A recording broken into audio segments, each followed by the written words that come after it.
Good morning, students.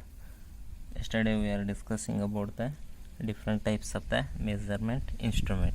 Okay, so in that we have studied that is null deflection type or and passive and active instruments. And third one today we will discuss monitoring and control instrument. Okay, so here see, now we will see one by one what is the monitoring instrument and what is the control instrument. See, the instrument which are used to be monitor the process and indicating the condition of the parameter. These are gives the audio or visual indications of the magnitude.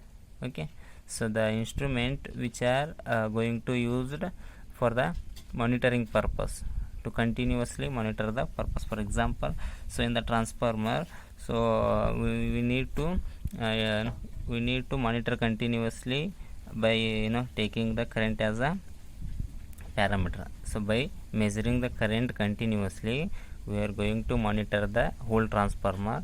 So that's why this is called as monitoring instrument.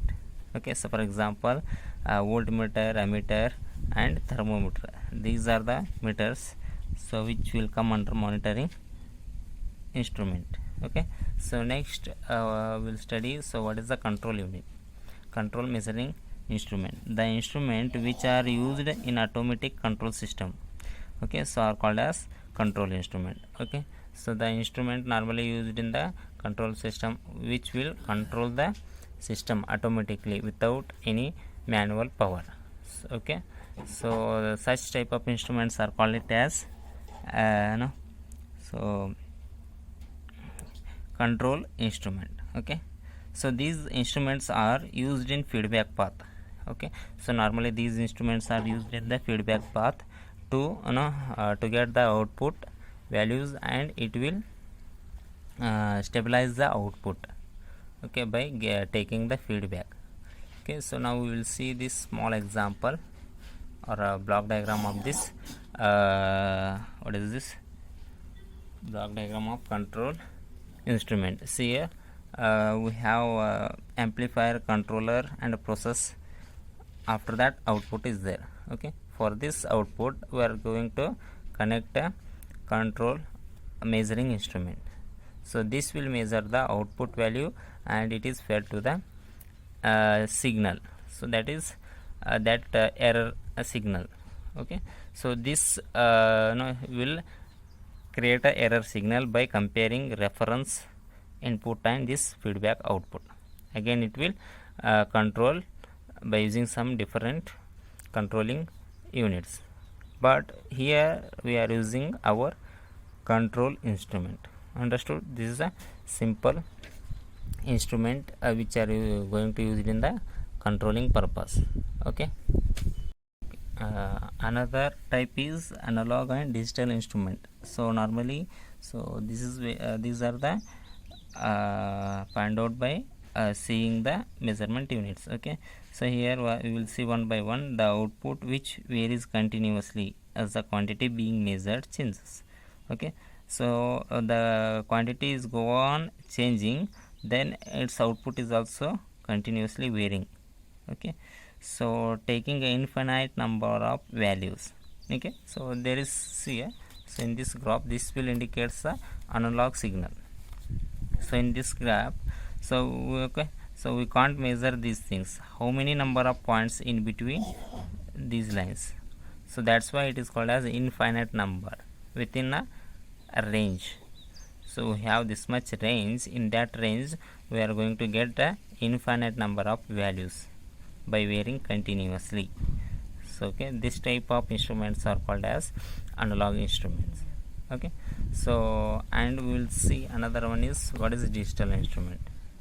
Okay, so the instrument which gives the discrete the output will be displayed in discrete steps, and thus take only finite number of different values in given range. So in the given range it will take a definite number of values. For example, see this digital signal, we have only 5 number of values. So in the discrete manner, that's why we have a finite number of values to indicate the particular output which is going to be measured. Okay, so this is a digital output. Okay, so digital instrument. Next one, last one is absolute or secondary instrument. Okay, so the instrument gives the magnitude of the quantity to be measured in terms of physical constant. Okay, your quantity should be represented in a physical quantity. Okay, so physical constant, there is no unit for particular measurement.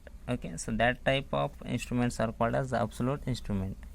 Okay, so here the, for example, the example of absolute will be tangent galvanometer.